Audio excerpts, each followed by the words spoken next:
Olá, este é o programa Em Tese, um espaço para divulgar os trabalhos científicos desenvolvidos pelos pesquisadores da Universidade Federal do Paraná. A nossa convidada de hoje é a professora da UFPR, Carolina Freire, graduada em Ciências Biológicas pela Universidade Federal do Rio de Janeiro, mestre em Ciências pela Universidade de São Paulo e doutora em Fisiologia pela Cornell University. Ela vai conversar conosco hoje sobre o projeto Aquatoxi. Tudo bom, professora? Tudo bom. Em que consiste esse grupo de pesquisa Aquatoxi? Esse grupo é chefiado, é um grupo de pesquisa do setor de Ciências Biológicas da UFPR, criado e chefiado pelo professor Ciro Alberto Oliveira Ribeiro, do Departamento de Biologia Celular desse setor, e que tem vários membros, né? Então eu sou um dos membros desse grupo, eu sou do Departamento de Fisiologia e atuo justamente com Fisiologia Animal. Né? E fazem parte desse grupo também o professor Marco Randi, do Departamento de Biologia Celular, como o professor Ciro, a professora Helena Assis, da Farmacologia, e as professoras Marta Margarete Sestari e Shirley Glenk, do Departamento de Genética. Então são vários departamentos, pessoas com formações diferentes e que contribuem, né, para esse grupo. Então Aquatox, porque é um grupo de pesquisa em ecotoxicologia aquática, quer dizer, a presença de poluentes, contaminantes nos corpos d'água, seja de água doce, interiores, seja costeiros, marinhos ou salobros, né, de mistura de água salgada com água doce, por exemplo, nos estuários, regiões costeiras, portuárias, né? Então, os animais que habitam esses ambientes, eles obviamente vão sofrer com a presença dos poluentes. Então, o que esse grupo visa investigar é a saúde desses animais que estão em ambientes potencialmente impactados pela ação humana. O que motivou a formação do grupo? Bom, o professor Ciro já esteve nesse programa, talvez tenha até respondido a essa pergunta. Justamente a necessidade, porque, por exemplo, o professor Ciro trabalha na área de biologia celular, então ele tem uma formação mais em morfologia, então ele estuda o quê? A histologia, os órgãos e fazendo corte histológico, né, observando no microscópio, e até no microscópio eletrônico também, observar a anatomia, a morfologia, o que a gente chama a microanatomia, né, o que você pode observar no microscópio que você não vê na anatomia grosseira do órgão. E então ele sempre procurou observar e trabalhou, né, e tem experiência com essa parte mais morfológica, assim também o professor Marco Randi, colega dele.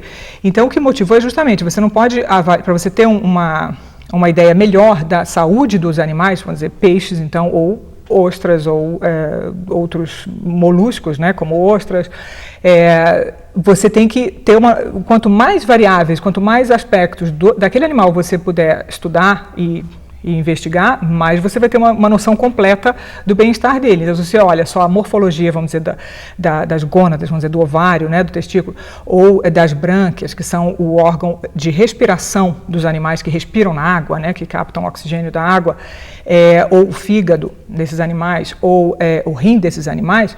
Então, você tem já um monte de informações, é claro, mas se você puder saber também sobre a atividade de enzimas desses órgãos e tecidos, ou conseguir dosar o quanto esse animal está estressado, por que a gente chama marcadores de estresse, ou você conseguir investigar se há dano no material genético, então tudo isso vai complementar muito a informação morfológica. Então eu acredito que tenha sido essa a motivação da criação do grupo, como a gente fala, quer dizer, criar um grupo multidisciplinar, porque você, né, tem uma visão muito mais ampla. Qual a importância desses estudos?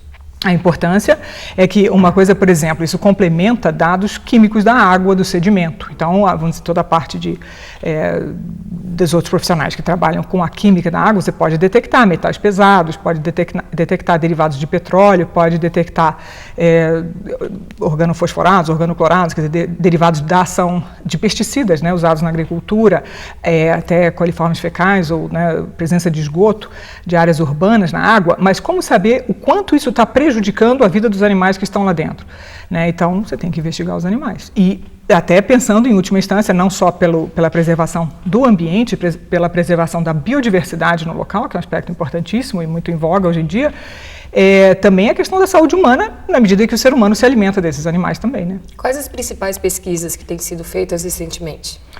Então, recentemente, o grupo teve, a gente está sempre, né, claro, buscando, submetendo projetos em conjunto, etc. O grupo teve uma participação bastante relevante num grande projeto do CNPq, Ministério da Ciência e Tecnologia, que foram os Institutos do Milênio. né? Então esse projeto até já acabou, até estamos em fase de elaborar relatórios finais, e isso envolveu várias universidades ao longo da costa do Brasil, então desde lá o Pará até Rio Grande, a Fundação Universidade do Rio Grande, passando então por pontos de coleta em Rio Grande, em Paranaguá, na Baía de Vitória, no Espírito Santo, na Baía de Itamaracá, Pernambuco e em Belém também, e com a investigação de um monte de fatores, que envolveu realmente até outros grupos, não só, né, de toxicologia aquática. A gente era uma pequena parte desse projeto. Então esse foi um grande projeto que o grupo Aquatox esteve envolvido. A gente tem também sistematicamente trabalhado com a traíra. A traíra é um peixe de água doce carnívoro, então chama-se de topo de cadeia. Quer dizer, ela se alimenta de outros animais, então que comeram outros peixinhos menores, que comeram organismos, né, larvas ou outros organismos que a gente chama de planctônicos, né, bem pequenos, ou detritos vegetais presentes naquele rio, naquele lago. Então, a presença de poluentes de metais, esses outros, né, poluentes que a gente falou, eles vão se acumular na cadeia alimentar. E por isso até que termina sendo o problema último do ser humano, porque geralmente o ser humano vai comer peixes maiores, quer dizer, claro, vai comer peixes herbívoros ou carnívoros, mas, né, via de regra o ser humano também é final de cadeia alimentar. Então cada etapa dessa cadeia, né, vai acumulando as toxinas, os poluentes presentes na água, e com isso compromete a saúde. Ok, professora, a gente vai para um rápido intervalo e voltamos já já.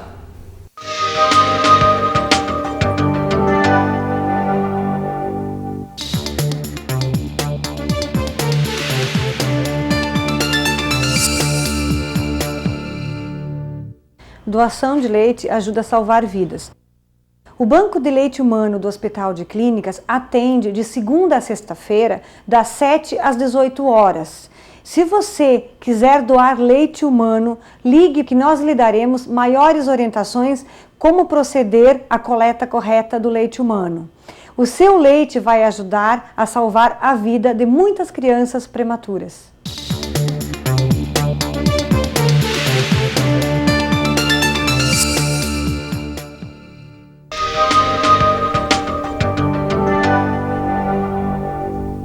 Estamos de volta com o programa Em Tese, falando hoje sobre o grupo de pesquisa Aquatox.